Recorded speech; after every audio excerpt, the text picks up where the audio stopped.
నేను లాస్ట్ వీడియోలో చెప్పినట్టే ఇప్పుడైతే మొత్తం ఫ్రేమ్స్ అయితే చూపిస్తున్నాను కదా, అండ్ ఈ లైటింగ్ ఇప్పుడు చూస్తున్న లియోన్ లైటింగ్ ఇది కూడా రెండు కలిపిన అయితే మాత్రం ఆర్డర్ అయితే పెట్టాం మావా మన గేమింగ్ రూమ్ కోసం. ఈ ప్రొడక్ట్స్ మీలో ఎంత మందికి ముందే తెలుసు, ఒక్కసారి తెలిసిన వాళ్ళందరూ ఫాస్ట్ గా కామెంట్ కేల్తా టికే. ఈ ప్రొడక్ట్స్ కూడా నేనైతే ఆన్లైన్ లో బుక్ చేయడం జరిగింది మావా. ఒకటి కంటెంట్ క్రియేటర్ లైట్ అంట, సంథింగ్ ఏదో ఉంది, బాగుందని చెప్పి పెట్టా.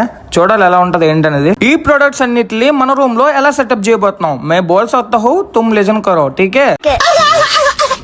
సో మామ ఇప్పుడైతే మాత్రం పీసీ బ్యాక్ సైడ్ ఒక కిటికీ అయితే ఉంది కదా, అది ఫస్ట్ అయితే మాత్రం మనం మింగాలి, అదే తీసేసి మొత్తం ఆ గోడలాగా రెండు ఈక్వల్ గా చేసేయాలి మామ. అప్పుడు అదే ప్లేస్ లో ఒక పోస్టర్ అయితే వస్తుంది మామ. ఓకేనా, పోస్టర్ వచ్చింది. ఇప్పుడు చూస్తున్న ఈ ప్లేస్ లో అయితే మాత్రం ఒక లూఫీ బొమ్మ వస్తుంది. దాని తర్వాత ఇక్కడ ఒక 3 ఫ్రేమ్స్ అయితే వస్తాయి. చాలా నీట్ గా డిజైన్ చేసి పెట్టాను, బట్ అవి రావాలంటే టైం పట్టిద్ది. ఈ పిక్ అయితే మన ఏకి ఇచ్చి చేపించా మొత్తం, అంటే మన రూమ్ పిక్ ఇచ్చాను. సో ఇలా ఫ్రేమ్స్ కావాలి నాకు అంటే ఇలా చెప్పింది. ఎలా ఉందో కామెంట్ చేయండి. ఓకేనా, మనం ఆర్డర్ చేసిన ఫ్రేమ్స్ అయితే వచ్చేసాము. ఆ ఫ్రేమ్స్ తీసుకోవడానికి అయితే వెళ్తున్నాను. నెక్స్ట్ వ్లాగ్ లో ఆ ఫ్రేమ్స్ ఏంటనేది చూపిస్తా. చలో బాయ్ బాయ్.